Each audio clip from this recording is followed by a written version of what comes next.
नमस्कार बंधू भगिनींनो, आपल्या सगळ्यांचं सहर्ष स्वागत आहे स्वास्तिकम या माझ्या चॅनलवर। आज आपल्यासाठी सचित्र भक्ती विजय कथासार त्याच्यातील पुढील संतांची कथा मी घेऊन आलेली आहे। अध्याय 57 विसोबा सराफाची कथा। आता पंढरपुरातील विसोबा सराफाची गोष्ट ऐका। तो सावकारी करीत असे, त्याची पत्नी व 4 पुत्र मिळून आनंदाने राहत असे। पुढे अतिशय मोठा दुष्काळ पडला, तेव्हा अनेक भुकेलेले लोक त्याच्या घरी आशेने येऊ लागले। त्याने कोणालाच विनमुख पाठवले नाही। जेवढे म्हणून याचक येत त्या सर्वांना तो अन्न देई। हळूहळू त्याने आपल्या घरातील दागिने, भांडीकोंडी, वस्त्रे, भूषणे, पैसा अडका या सर्वांचा त्याग करून लोकांना अन्नदान केले। लोक त्याला काहीही देत नाही, विसोबाने दिवाळे वाजविले असे लोक म्हणू लागले। आपल्या जवळचे सर्व संपले तेव्हा त्याने कासेगावच्या पठणाकडून दोहोत्र्याने कर्ज घेतले। ते 700 रुपयापर्यंत वाढले आणि तशातच रामपुरी बुवा नावाचा एक सिद्ध पुरुष पंढरपूरला आला। विसोबाची कीर्ती त्याला समजली, तेव्हा त्याची परीक्षा पाहावी म्हणून त्याने आपल्या सर्वांगाला घाण माखली व विसोबाच्या दारी जाऊन मला भूक लागली आहे असे म्हणू लागला।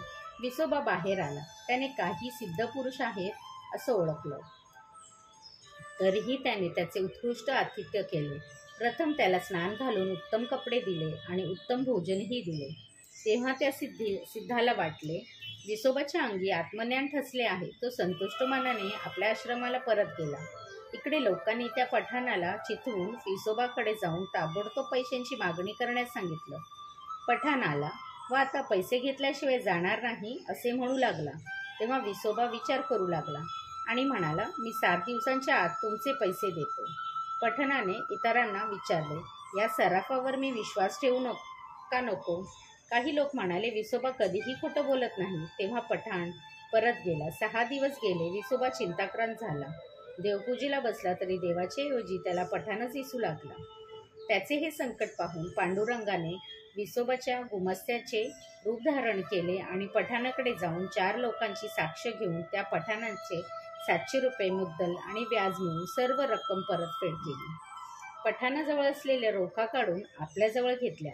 तो रोखा थोडासा फाडून गीतेच्या पोती दुसऱ्या दिवशी विसोबाचे पान वाचणार होता त्यात ठेवला आणि तो अदृश्य झाला। विसोबाने जेव्हा पोती उघडली तेव्हा त्याला थोडासा फाटलेला रोखा तिथे दिसला। आपण पठाणाचे कर्ज फेडले नाही आणि हा रोखा येथे कसा आला असे म्हणून त्याने फाटलेले रोखा चिकटवला आणि तो पठाणाला कडे गेला। पठाणाने विचारले, काय हो, कशाला आलात? तुमचा जुना गुमास्ता आजच सकाळी आला होता आणि त्याने सर्व कर्ज फेडून टाकलं।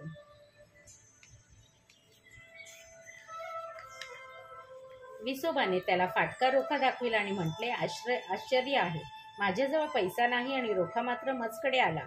पठाणाने साक्षीदारांना बोलून सराफाची खात्री करून दिली। तेव्हा विसोबा गावातल्या आपल्या जुन्या गुमास्त्याकडे गेला। त्यानेही कानावर हात ठेवले। मग मात्र विसोबा पांडुरंगाकडे जाऊन त्याची प्रेमाने स्तुती करू लागला। तेव्हा पांडुरंग म्हणाला, साऱ्या पंढरपुरात लोक आश्चर्य करीत आहेत आणि भक्तांना संकटातून देव सोडवितो असे म्हणतात।